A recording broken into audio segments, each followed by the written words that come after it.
단으로 또 여성 중창단으로 귀한 마음을 또 들이시고 또 몸으로 실천해 주시는 우리 귀한 새벽의 사역자들, 새벽의 파수꾼들, 우리 하나님께서 특별히 우리 성도님들의 마음과 성도님들의 모습과 그리고 성도님들이 계신 그 자리를 하나님께서 특별히 보실 줄 믿습니다. 아멘. 이 시간 통해서 귀한 하나님께 예물을 드린 손길이 있습니다. 온 가족 토요 새벽 예배를 허락하신 하나님 감사합니다. 은혜를 누리는 한박교회 모든 가족들 되게 하옵소서. 김성훈 목사님, 정원 사모가정 온토 새로 은혜 받게 하심에 감사합니다. 조한영 우리 권사님, 김덕신 피틀 장로님, 또 진원이 진겸이 자녀 이름으로 드리십니다. 새벽에 불러주시니 감사합니다. 우리 윤순자 집사님, 배지훈 집사님 감사함을 드립니다. 무명으로 감사함을 드립니다. 하나님께서 하십니다. 기도하겠습니다. 사랑의 하나님, 참 감사합니다. 이 시간 우리를 불러주셨습니다. 세상은 고요한 시간, 다 쉬고 잠자리 들어있는 시간, 우리는 깨어서 주님 전에 나왔습니다. 그 이유가 무엇일까요? 하나님 알게 하시고 그 이유 속에서 삶의 깨달음과 하늘의 은혜와 내가 가야 할 길을 보게 하여 주옵소서. 이 귀한 시간 하나님 정성을 가지고 마음의 소원을 가지고 주님 앞에 드린 귀한 예물이 있습니다. 이 예물 하나님께서 받으시고 예물에 담겨져 있는 우리의 마음과 소원대로 또 하나님께서 이미 정하신 주님의 축복을 우리에게 쏟아부어 주시고 그 하나님의 은혜로 하늘의 복으로 말미암아 나만 잘 사는 것이 아니라 우리 교회가, 우리 성도님들이, 우리 지역사회가 함께 하늘의 복을 누리며 잘 살 수 있는, 또 우리의 기도의 소원이 이루어짐을 통해서 기뻐하고 감사하며 하늘의 사랑을 나누어가는 아름다운 주님의 자녀들 될 수 있도록 주님 함께하여 주시고 우리의 손을 들어 주여 기뻐하시고 응답하여 주시옵소서. 이 새벽에도 하나님께 동일한 은혜를 앉아 계신 모든 성도님들에게 베풀어 주실 줄 믿사오며 사랑 많으신 예수님의 이름으로 기도드립니다. 아멘. 기도대로 될 줄 믿습니다. 아멘. 우리 성도님들 귀한 시간, 새벽 예배 잘 안 들으신 성도님들은 낯선 시간일 텐데 이 시간 함께 해주셨습니다. 동지들이죠. 동지들입니다. 이 시간 함께 해주셨으니까 때로는 이불 속에 들어가 있는 시간인데도 그래도 교회에서 하자고 하니까 나와주셨어요. 또 나오게 될 수 있는 삶의 여건을 하나님께서 또 허락하셨죠. 모든 게 감사인데요. 그 믿음의 동지들과 잠깐 눈 맞추면서 화장은 안 했지만 그래도 같이 신교 인사를 나눴으면 좋겠습니다. 반갑습니다. 반갑습니다. 더 반갑습니다. 오늘 더 반갑습니다. 참 너무 고맙습니다. 자, 이제 인사를 나눴으니 말씀으로도 인사를 나눠야 되겠죠? 자, 오늘 말씀은 자막을 보시고 우리 성도님들 눈으로 확인해 주시기를 바랍니다. 제가 봉독하겠습니다. 오늘 말씀은 시편 57편 7절에서 8절까지의 말씀입니다. 제가 봉독하겠습니다. 하나님이여 내 마음이 확정되었고 내 마음이 확정되었사오니 내가 노래하고 내가 찬송하리이다. 내 영광아 깰지어다. 비파야 수금아 깰지어다. 내가 새벽을 깨우리로다. 아멘. 오늘 주신 하나님의 영광의 말씀입니다. 이 말씀의 주인공들이 되시기를 축복합니다. 아멘. 2월의 첫 번째 토요일, 우리 하루의 첫 시간에 우리는 주님의 몸된 교회에 모였습니다. 우리 성도님들 이 모임을 위해서 마음 써주고 힘써주시는 많은 분들이 계시는데 특별히 우리 여신도 회원들 그리고 여신도 회장님들, 회장님이죠. 감사합니다. 지금 마음이 섞여 있어요. 성도님들은 뭐 다 알지는 모르시겠지만 저 방송실에서부터 청년들까지 해가지고 많은 마음들이 모여 있다고요. 이 예물뿐만이 아니라 성도님들의 마음이 모여져서 지금 이 자리가 이루어졌거든요. 자, 성도님들의 마음이 모인 곳에 하나님께서 어떻게 생각하실까요? 하나님께서도 함께 하시고 하나님께서 복 주시고 은혜 주시는 모임일 줄 저는 믿습니다. 아멘. 자녀들이 모이기만 해도 부모님은 뭐 필요한 거 없냐? 서울에서 부산에서 대전에서 자녀들 다 모여서 뭐 하기로 했대. 그럼 부모님은 야, 뭐 필요한 거 없냐? 얼마나 기뻐요. 자녀들이 그냥 모이기만 해도 부모님은 기쁜 거예요. 성도님들이 예배를 통해서 이렇게 모였는데 하나님께서 안 기쁘시겠어요? 이 새벽에 우리는 이렇게 모여서 찬양을 하고 예배를 드립니다. 세상 사람들은 별스럽다고 하겠지만 하나님께서는 좋아하십니다. 믿으시죠? 예. 생각해 보세요. 수많은 절기와 6월절부터 시작해서 정월 14일 6월절, 15일부터 일주일 동안 무교절, 성도님들 77절 수장절, 수많은 절기와 안식일을 지키고 그 수많은 규례와 수많은 제사를 만드신 분이 누구예요? 왜 만드셨겠어요? 왜 만드셨겠냐고요, 성도님들. 그러니까 하나님의 이름으로 많이 모이는 것은 하나님께서 좋아하세요, 성도님들. 그걸 꼭 기억하십시다. 한박교회는 참 별스라. 새벽에도 막 온 교인 모이고 막 그런데 이게 아니고 하나님은 모이는 걸 좋아하세요. 그래서 막 법으로도 막 만들어 놨어요. 수많은 모임을 만들어 놓으셨어요. 그런데 그 모임이 결국 누가 좋을까요? 하나님이 좋을까요? 백성들이 좋을까요? 백성들이 좋아요.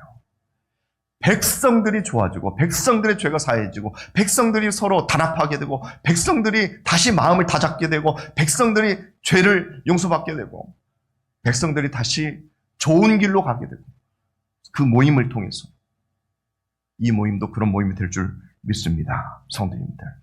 이 시간은 성도님들이 이렇게 모인 것 자체로 성공한 예배예요. 이 자리에 모인 것으로 승리하신 겁니다. 참 감사하죠. 참 감사하죠. 이해 못하시는 분들은 좀 더 이게 교회를 오래 다니시면 이 이야기가 뭔 이야기인지 아실 겁니다. 아실 거예요. 자, 오늘 말씀은 간단히 나누겠습니다. 오늘 본문의 말씀은 다윗이라는 인물이 자기 인생에서 가장 힘들 때, 가장 힘든 인생 중에 한 장면이에요. 여러 번 힘들 때가 있었는데, 그렇게 가장 힘든 장면 중에 하나가 오늘의 말씀의 배경이에요. 어두웠을 때의 고백. 성도님들도 인생 정말 굉장히 어두웠을 때가 있으시죠? 물질 때문에 힘들고, 어디 오갈 데도 없고, 도와줄 사람 하나 없고, 몸은 몸대로 다 망가지고, 어디 도망갈 구멍 하나 안 보일 때 있죠. 그럴 때가 바로 이 지금 다윗의 삶의 배경입니다. 죽음을 피해서, 자기를 죽이려고 계속 쫓아다니는 사울 왕을 피해서 동굴에 숨어 있는데요. 그 숨어 있는 바로 그 자리에서 오늘의 마음을 고백하는 거예요. 왕이 될 예언은 받았는데, 그러면 짜잔하고 왕이 돼야 되는데 현실은 도망자의 삶입니다. 지금 현실적으로 밖에는 칼이 있고 자기를 죽이려고 하는 칼이 있고 지금 자기가 있는 자리에는 깜깜한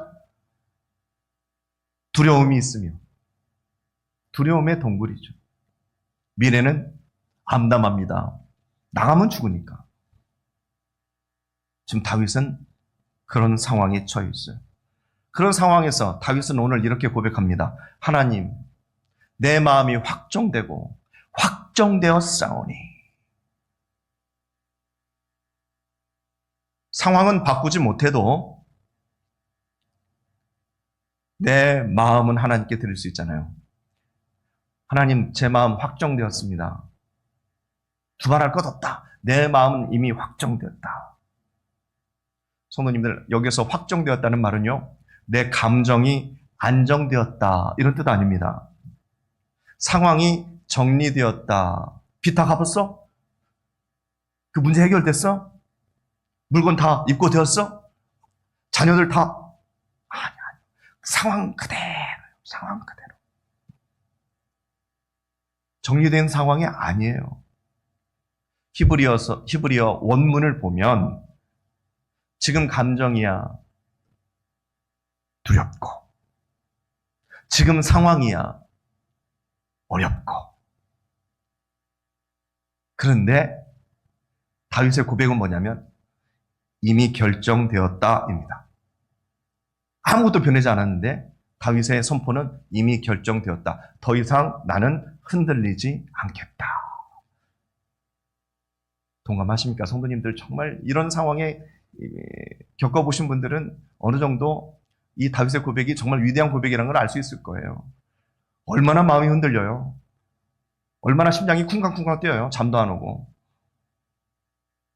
그럴 때는 아마 술을 드셔도 취하지 않고 약을 드셔도 잠도 안 올 거예요. 그런 상황에는. 근데 다윗은 나는 더 이상 흔들리지 않을 거야. 손은 떨고 있지만, 손은 부들부들 떨고 있지만 나는 결정했어. 더 이상 흔들리지 않을 거야. 이러고 그 동굴 속에서 마음을 확정합니다. 다윗은요, 지금 보여지는 상황에 마음을 두지 않기로 결정한 거예요. 마음의 결정을 상황을 보고 하는 것 아니에요.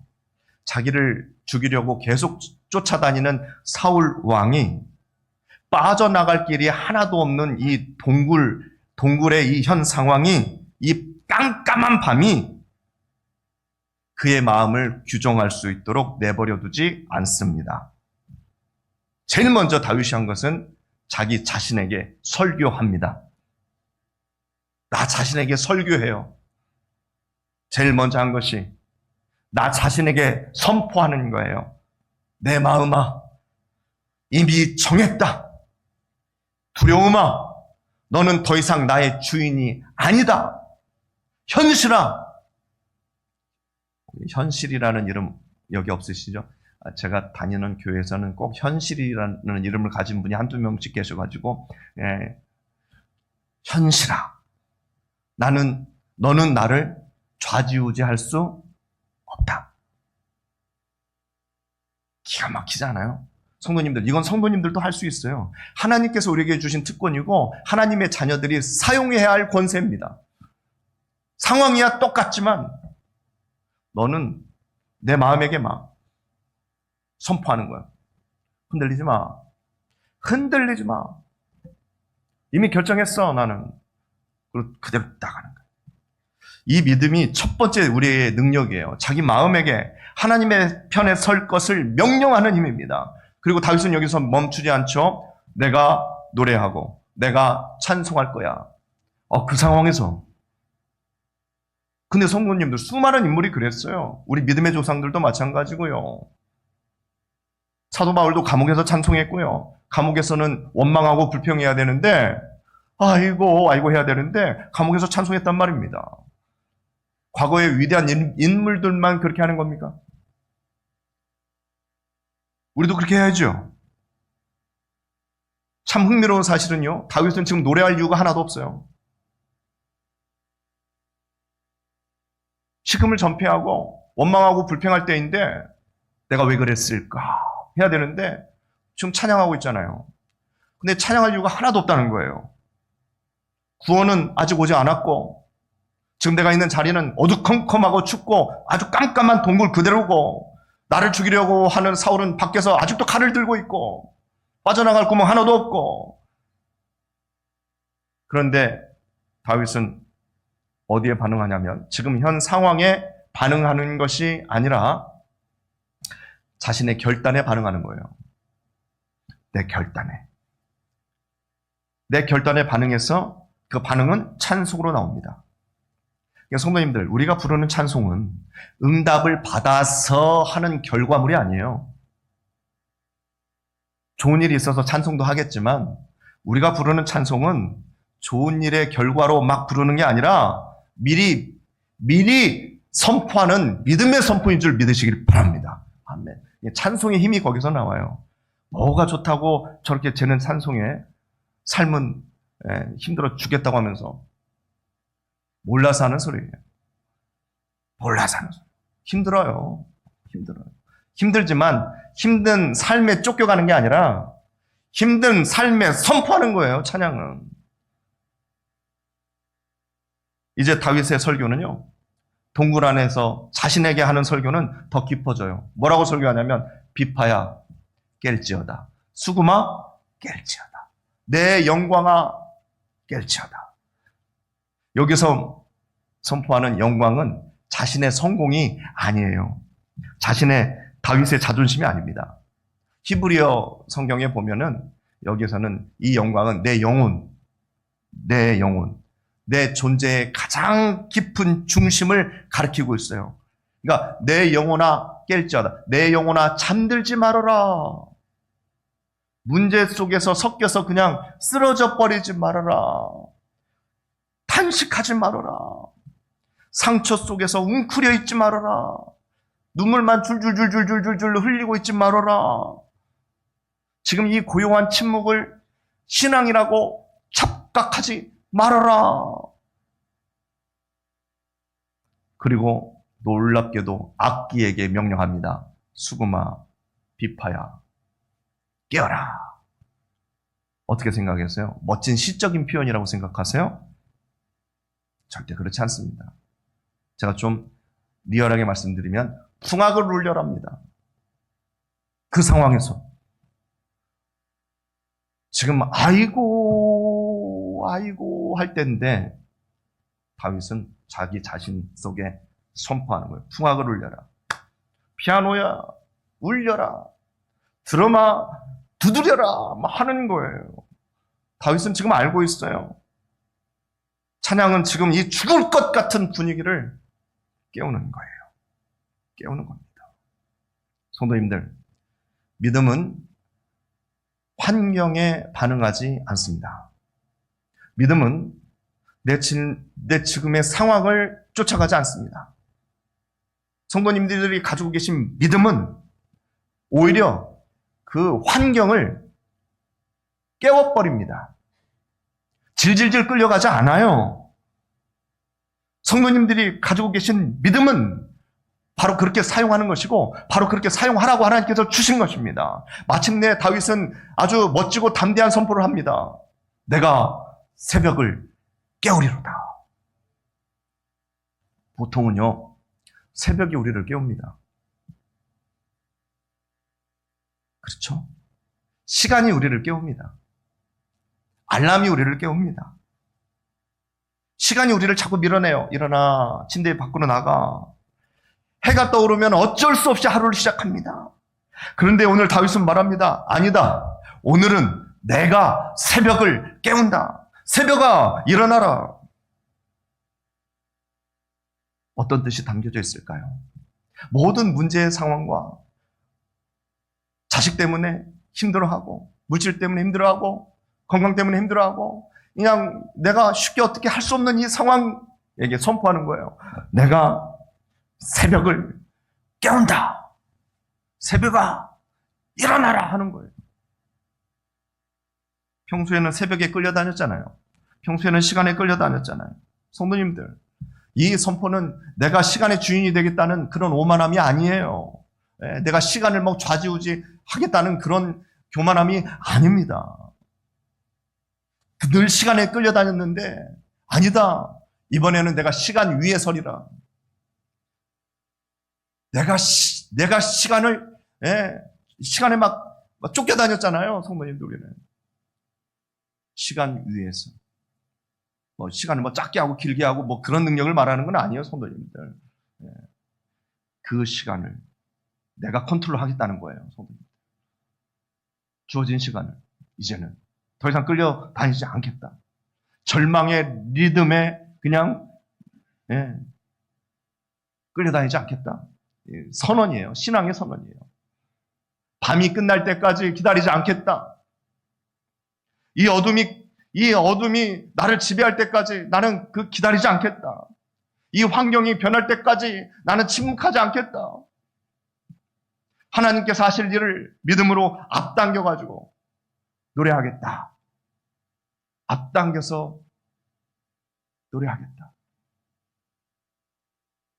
이 고통 속에서, 이 아픔 속에서, 이 괴로움 속에서 나는 미리 찬양할 것이고 나는 미리 승리를 선포하겠다. 바로 그러한 믿음의 선포입니다. 사랑하는 성도님들, 다윗에게만 이런 능력이 있는 게 아니라 우리 모두에게도 이런 능력이 주어졌습니다. 상황을 바꾸는 게 아니라니까요. 상황은 하나님께서 바꿔주십니다. 우리가 할 수 있는 거, 시간의 방향을, 시간은 이렇게 가지만 우리는 믿음의 방향으로 가는 거예요. 믿음의 방향을 설정하는 능력. 늘 우리 이렇게 살았잖아. 째깍 시간 따라서. 아니야. 이제 믿음의 시간으로 살자. 믿음의 시간으로. 새벽도 깨우고 내 속에 웅크려져 있는 그 낙담하고 좌절하는 마음 속에 찬양을 선포하고 절망이 흐르는 그러한 시간 속에서 소망의 시간을 살아내는 능력. 기가 막히지 않습니까? 그래서 믿음의 사람들은 세상의 사람들보다 한 박자가 빠릅니다. 아직 오지 않은 새벽을 깨워버리고 말이죠. 노래하기 때문에 그래요. 새벽을 깨우는 것은 새로운 시작을 우리가 하는 거예요, 성도님들. 새벽을 깨우는 주인공들은 새벽만 깨우는 것이 아니라 새로운 치료의 시작을 깨웁니다. 새로운 회복의 시작을 깨우는 거예요. 무너져 있던 관계의 시작을 깨우는 거예요. 다시 해보는 거예요, 성도님들. 선포하는 거예요. 다시 일으킴을 받는. 뭐 만족하세요? 성도님들의 삶은 이 정도로? 한박교회의 주모나 한박교회의 신앙생활을 이 정도면 만족하세요? 그런 마음을 깨우는 거예요, 성도님들. 그런 마음을 깨뜨려야죠. 누군가는 깨뜨려야죠. 성도님들의 자녀들의 삶도 깨우시고, 성도님들의 직장과 사업도 깨우시고, 망가져 있는 관계도 다시 깨우시고, 성도님들. 모든 좌절되고 낙담되어 있는 마음도 깨우시고, 엄마 안 돼, 난 더 이상 안 돼 하는 그러한 인간적인 정해진 마음도 깨우셔요. 깨워서 다시 시작하세요. 한 박자 빠른 타이밍이에요, 성도님들. 절대 늦지 않습니다. 그게 우리의 믿음의 시간이에요. 믿음의 시간으로 자신의 인생을 이스라엘의 아주 멋진 인생으로 바꿔버린 다윗의 고백입니다. 성도님들의 이 작정함과 결단함과 선포함이 성도님들의 인생뿐만이 아니라 성도님들의 가족을 깨우고 성도님들이 속해 있는 직장과 사업과 우리 교회와 이 나라와 민족을 깨울 줄 저는 믿습니다. 아멘.